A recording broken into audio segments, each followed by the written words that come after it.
Pinutol ni Trump ang ruta ng Iran papuntang Rusya at China habang isang pagsabog sa China ang nagdulot ng 28 patay at muling tumama ang digmaan sa mga puntong nakaapekto sa kalakalan, enerhiya at kapangyarihan. Na yung Huwebes sa hindi ko Alam mga ulat na galing sa na mga Iranian ay itinuro na ito yon. Estado. Estados Unidos, hindi ko alam. Ang riles ng tren na Akhtekaikan sa Golestan, isang estruktura na naging sensitibong bahagi sa rutang panlupa na ginagamit para pagdugtungin ng China at Iran. At panatilihing bukas ang isa.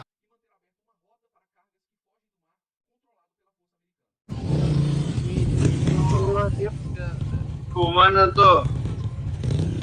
Hindi ko alam ang kung ano ang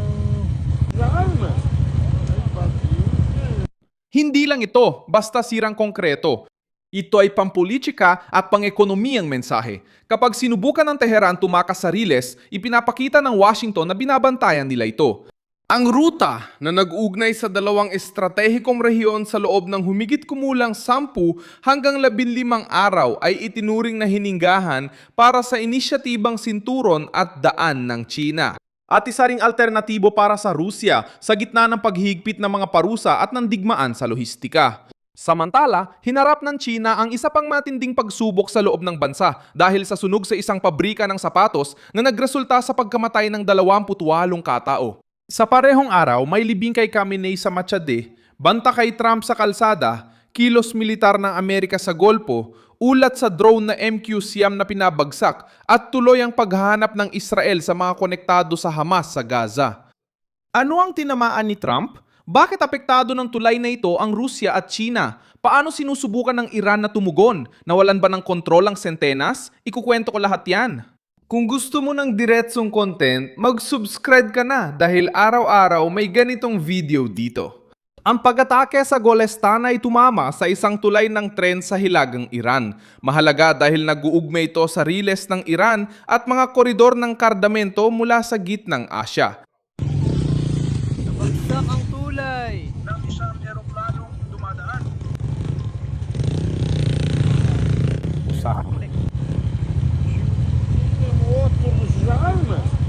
Sa Golestan, tinamaan ng tulay, posibleng tinamaan ng cruise missile mula sa Estados Unidos. Malaki ang naging pinsala sa politika dahil ang tulay ay bahagi ng isang mekanismo na sinusubukang protektahan ng Tehran mula sa blokeyong pandagat. Ang tulay na Akhtekay-Akhtekekkan ay naging sentro ng krisis dahil umasa ang Iran sa riles ng tren para mabawasan ang pagdepende sa mga daungan ng Golpo. Noong 2025, inilunsad ng China ang direktang riles mula Xi'an papuntang dry port ng Aprim malapit sa Tehran, Iran na inaabot ng 15 araw ang biyahe ng kargamento. Ang rutang ito ay nagpabilis ng transportasyon kumpara sa tradisyonal na rutang pandagat at nagbigay ng alternatibong rutang panlupa sa Beijing sa ilalim ng Belt and Road Initiative. Lumalakas ang epekto ng pag-atake kapag naiipit ang mga daungan, kaya nagiging alternatibo ang riles ng tren. Kapag tinamaan din ng riles, pati alternatibong daan ay apektado. Ang dahilan ng aksyon ng Amerika ay nasa kipot ng Hormuz. Ayon sa Central Command ng Amerika, ang mga bagong opensiba ay naglalayong bawasan ang kakayahan ng Iran na bantang mga sibilyang barko at mga ruta ng enerhiya. Tinaman ng operasyon ang 12-12 ng target militar, kabilang ng strukturang konektado sa misil, drone, lohistika at depensa.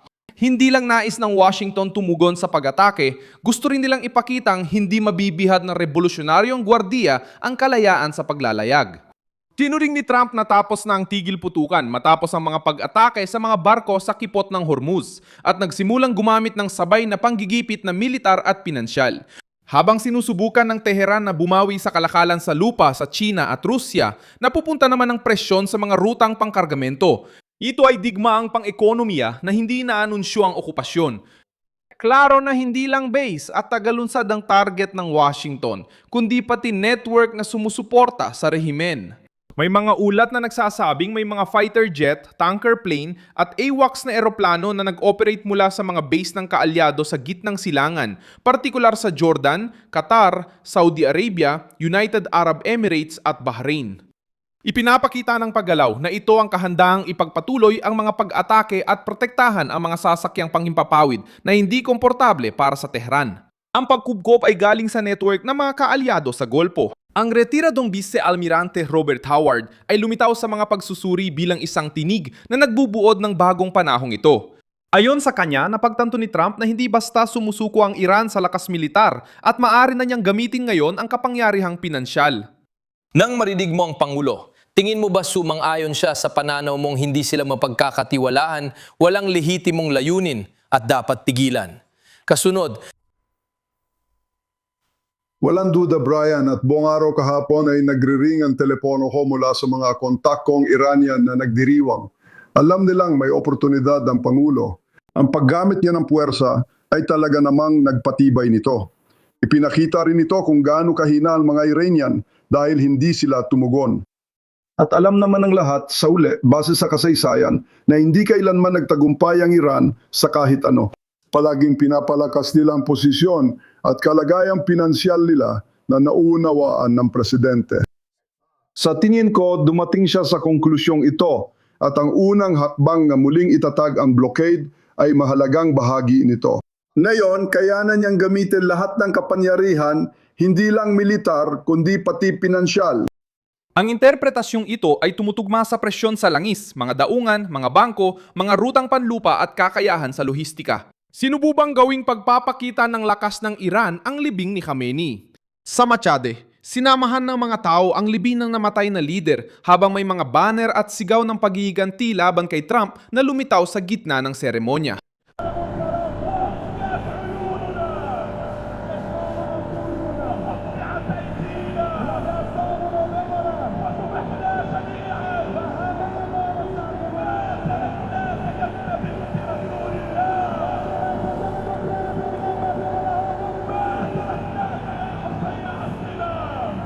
Ang imaheng sinusubukang ipakita ng Tehran ay pagkakaisa, mas tense ang realidad. Sa larangan ng militar, naglabas ang Iran ng mga bagong larawan na nagsasabing nasubaybayan, na-intercept at napabagsak ng kanilang depensa sa himpapawid ang drone na MQ-9 ng Estados Unidos. Kung mapatunayan, ito ay magiging pagkawala ng sasakyang panghimpapawid na nagkakahalaga ng $30 milyong at ginagamit sa pagmamanman at pag-atake. Kinilala na ng mga autoridad ng Amerika ang mga malalaking pagkawala ng modelong ito sa digmaan habang ginagamit ng propaganda ng Iran ang bawat pagbagsak bilang patunay ng kanilang kakayahan. Gayunpaman, hindi nababago ng pagpapabagsak ng drone ang pangunahing katotohanan. Patuloy pa rin tinatamaan ng infrastruktura, mga ruta at kapangyarihang pang-ekonomiya ng Iran. Pumasok ang China sa balitang ito sa pamamagitan ng dalawang magkaibang paraan. Lumalabas na direktang interesado ang China sa koridor na panlupa na dumaraan sa Iran na nagpapababa ng pagdepende sa marupok na rutang pandagat. Sa loob, hinarap nila ang trahedyang industrial sa Xinjiang, Fujian, kung saan nasunog ang pabrikang sapatos ng Huiteng. Mayroong 237 na manggagawa at 2 bisita sa gusali. 213 katao ang nailigtas o na-evacuate, ngunit 28 ang namatay. Hiniling ng leader ng China ang lubos na paghahanap, masusing investigasyon at agarang parusa sa mga responsable. Hiniling ng China ang investigasyon at parusa. Hiniling ng leader ng China ang masusing paghahanap at parusa sa mga responsable. Anong bago?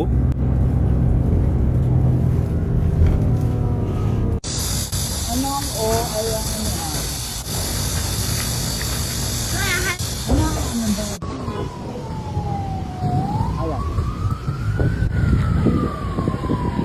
Inaresto ang may-ari at mga tagapamahala ng pabrika, pati na freeze ang accounts ng kumpanya. Ang leader ng China ay tinaguriang kapital ng sapatos na may libu-libong pabrika at malaking ambag sa global supply chain.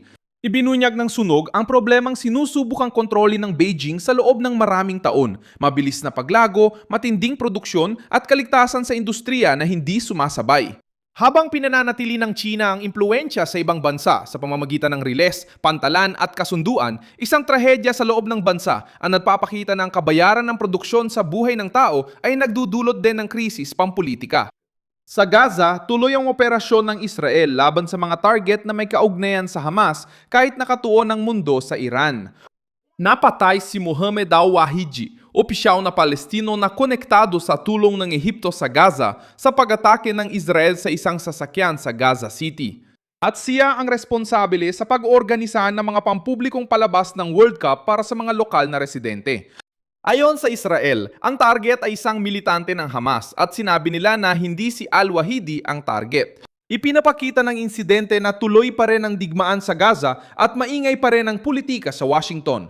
Binanggit si Scott Fitzgerald na nagsabi ng Estados Unidos ay may digmaan sa Iraq kahit ang sentrong krisis ay may kinalaman sa Iran. Nasa digmaan tayo sa Iraq na yun.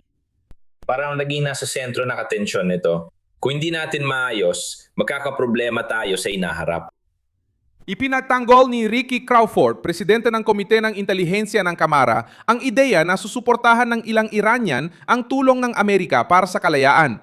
May mga peking crowd na sumusuporta sa rehimen sa Tehran, pero hindi ako naniniwala sa propagandang yun.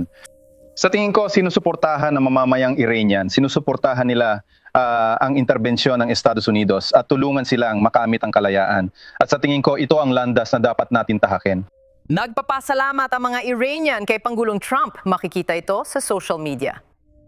Ang pag-atake sa tulay, ang presyon sa kipot ng Hormuz, ang parusa sa langis at ang paggalaw ng militar sa paligid ng Golpo ay bumubuo na isang operasyong paghihigpit. Maaring sumigaw ang Teheran, ipakita ang pinabagsak na drone at magpakilos ng mga tao sa libing, pero bawat rutang tinatamaan ay nagpapahirap sa rehimen. Pinagmamasdan ng China at Rusya dahil damay rin sila sa problema. Kapag napupuntirya ang koridor mula Xi'an hanggang Teheran, alam ng Beijing na hindi ligtas ang kanilang alternatibong ruta. Kapag ginamit ng Rusya ang parehong ruta sa paglipat ng kargamento, alam ng Moscow na maaring maputol din ang shortcut na yon. Nagtayo ang Iran ng alternatibo dahil alam nitong kayang kontrolin ng Estados Unidos ang dagat. Ngayon, nalaman na pwedeng maging target ang rutang panlupa kapag nagsimula itong suportahan ng rehimen at mga kaalyado nito. Salamat sa panonood hanggang dulo. Suportahan ang aming proyekto at mag-ambag sa pananalapi sa pamamagitan ng Pixkey na makikita sa inyong screen. Kami ay independenteng channel na nagbibigay ng tama at totoong impormasyon. Ang ambag ninyo ay tumutulong sa pagpapatuloy namin.